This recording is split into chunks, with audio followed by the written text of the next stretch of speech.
was asked, would he come down and photograph the punk night? Suddenly, the Clash come on and bang!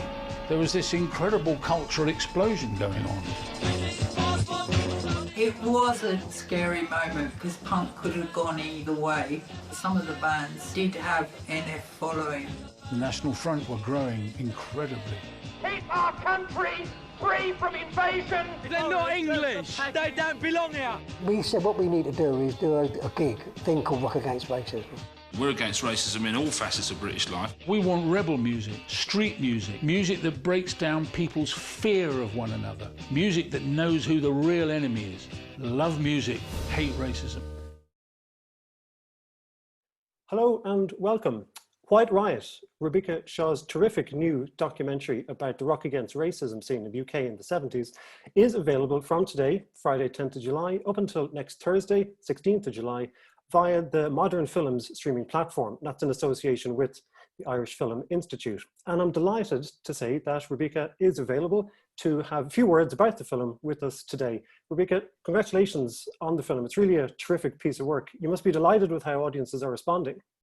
Thank you. Yes, we are absolutely amazed that it's getting such a great response, and we're so pleased that the film is getting out there despite cinemas being closed. So that's brilliant. Yeah, and I guess a word on that. It's quite an innovative strategy that you yourselves and Modern Films are taking with the film. It's like doing a virtual tour of venues, and maybe we'll have a theatrical release at some point in the future, I think. Is that correct? Absolutely, yeah. Wonderful. We'll watch this space. Rubika, when did you first become aware of the Rock Against Racism movement, and what inspired you to then document their activities in a feature doc? So we were actually, Ed, who's the co-creator of the project, we started working on it together about 5 years ago. And we'd made a film about David Bowie and Jolene King, who's the Aboriginal girl in the Let's Dance music video. So we were always really interested in stories from that period, early 80s, late 70s. And we came across the Clash footage. Now, I'd seen the Clash footage at the Victoria Park Carnival before, but I hadn't actually joined the dots of, what was this all about? I thought maybe it's some kind of big festival that happened in London, but it wasn't. It was a one-off gig with Tom Robinson, Polystyrene X-Ray Specs, Steel Pulse and The Clash, all coming together to perform for Rock Against Racism. And we started digging, and we found out that the story actually started 2 years previous, where, it was 5 people, everyday people like me and you, who came together and wanted to do something anti-racism, they wanted to stand up against racism. And they together, at that point, didn't know that, within 2 years, they'd be putting on this big carnival. They started very small, putting on small gigs, and it just grew and grew. And we were really into the story and just thought it's a fantastic story and couldn't believe that it hadn't been told. So 5 years in the making. It's incredible. The film is almost more vital and relevant now that, than ever before, than when you started making it. I mean, that must have been an interesting journey to witness. Absolutely. We started the process, in 2015, 2016. We didn't know that Trump was going to get elected at that point. We didn't know that Brexit was going to, take the turn that it did. We didn't know that Black Lives Matter was going to become, so prolific right now at this moment. So it is interesting because the film actually, our emotions in making the film, over the past 5 years kind of tracks the events of what's happened around the world. So it made us more determined to make it.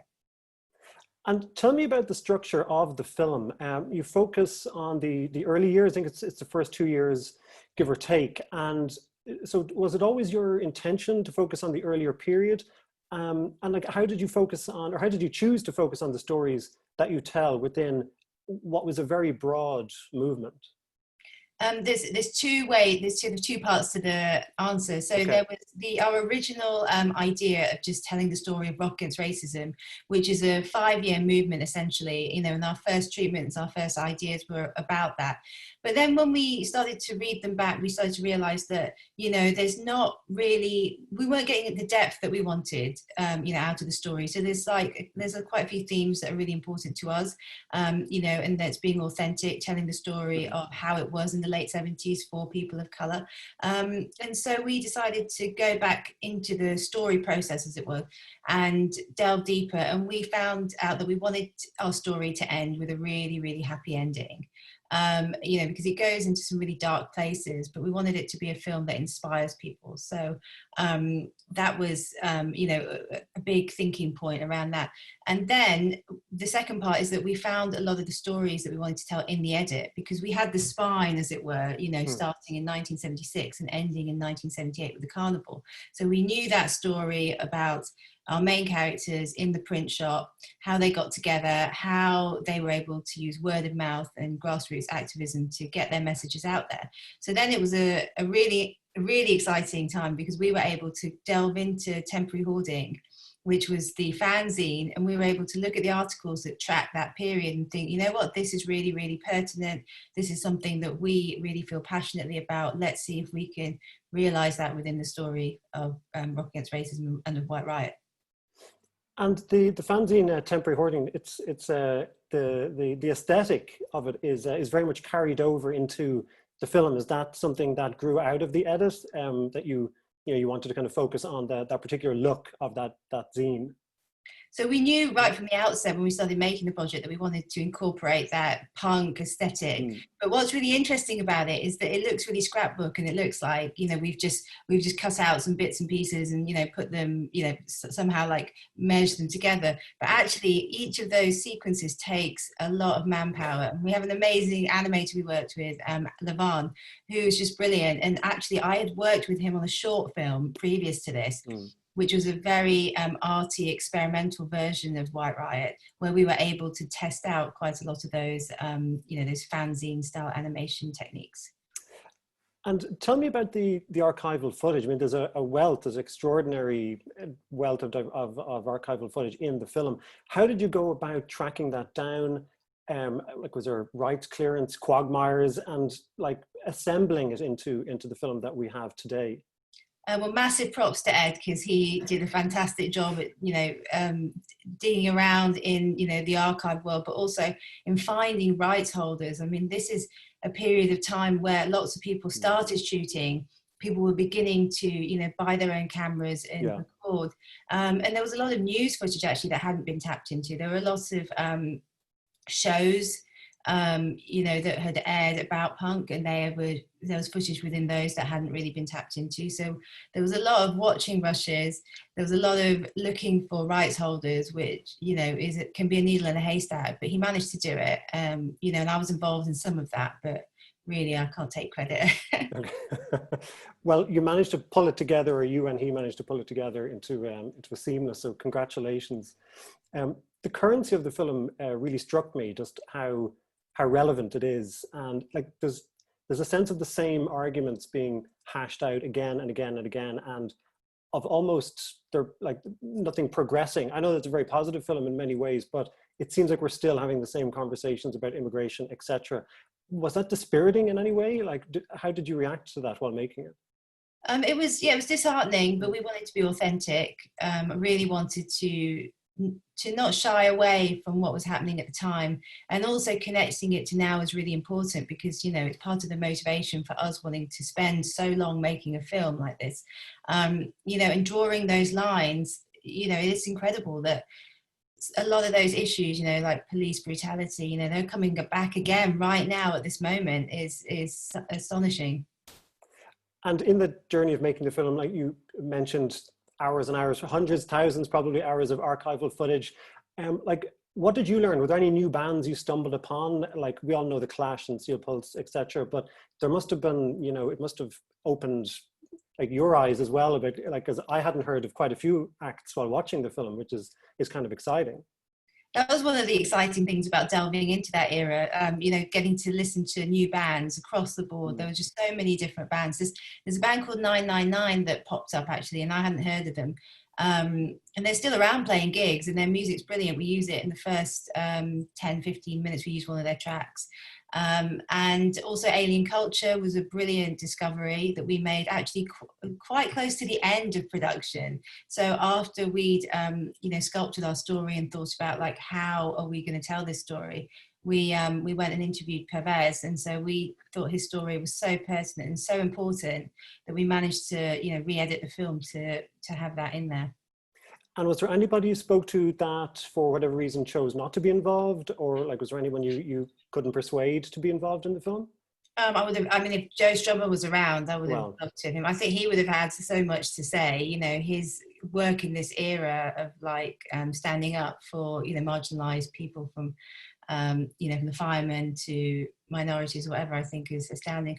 But in terms of, we had a lot of goodwill actually. I think because the story hadn't been told, and we were, you know, connecting the dots. And I think the fact that, you know, I'm a bit younger, so, you know, I wasn't there, but the interest and the enthusiasm about the, you know, telling that story, I think can be quite infectious.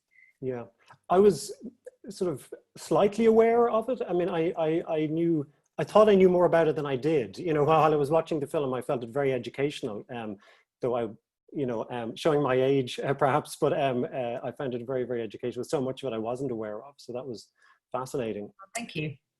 And in spite of, I guess, the casual racism that's depicted in that era, especially in some of the clips from, you know, very popular mainstream TV shows, which are kind of shocking, what really comes through in the film is a sense of community and solidarity and uniting under a common cause, I guess. Is this what you want people to take away from the film? Yeah, definitely. You know, that grassroots activism, that sense of people coming together, you know, before social media, before, you know, we have the luxuries that we have today, and people picking up the phone and, you know, calling each other and saying, you know what, have you heard about this? You've got to go check it out. I think there's something just so rich in that and so powerful, you know, and this story, it captures that, and that's something that's really exciting. Actually, I've seen a few films that are similar about, you know, these kind of counterculture grassroots movements, but they're usually always American. So I think that was also something else that I felt that was really important. You know, this is a British story and a story that's happening right on our doorstep. So, you know, it's an important one. And have you must have had kind of reactions from audiences? Like, have you been able to, I know with everything that's going on at the moment, have you been able to screen the film to audiences? I know you had a terrific screening at the London Film Festival last year where you won Best Documentary. Congratulations for that. But have you been able to put the film in front of audiences at Q&As? And if so, what has been the response? We haven't yet. We had a big screening in Berlin, which was brilliant and packed. And we were told actually that the subsequent screenings, people were sitting on the floor. Oh, wow. The ones we didn't get to go to. And so that was just, you know, kind of blew us away, and lots of questions, lots of interest from Germany and amongst the crowd, which is really very exciting. But we haven't yet had the chance to do in-person Q&As, but I think that's something that's going to change in September. I think there is a sort of theatrical planned. Well, we'll watch this space. I was all set to show this film back in April. And we were hoping to invite yourself to the Irish Film Institute to Dublin for that screening. So you never know, it may happen yet in the future. Before I leave you go, Rebecca, can you tell us what you're working on now? What's keeping you busy? So I'm continuing to make docs, actually working on one at the moment about finding happiness during the pandemic. So that's something that feels very current, and continuing to develop my own projects. Would love to tell a story about Alien Culture. I just think they're a fantastic band, and they've got, and their music's brilliant. So do seek them out, anyone who's interested in punk. It certainly sounds like that's a documentary we will all be, we all need right now. So I think that's very, very on message. Rubika Shah, thank you so much for joining me today. And just to say again, to reiterate that the film is available from today, Friday the 10th to Thursday the 16th on the Modern Films viewing portal in association with the Irish Film Institute. Thank you again, and best of luck for future projects. Thank you. Thank you for having me.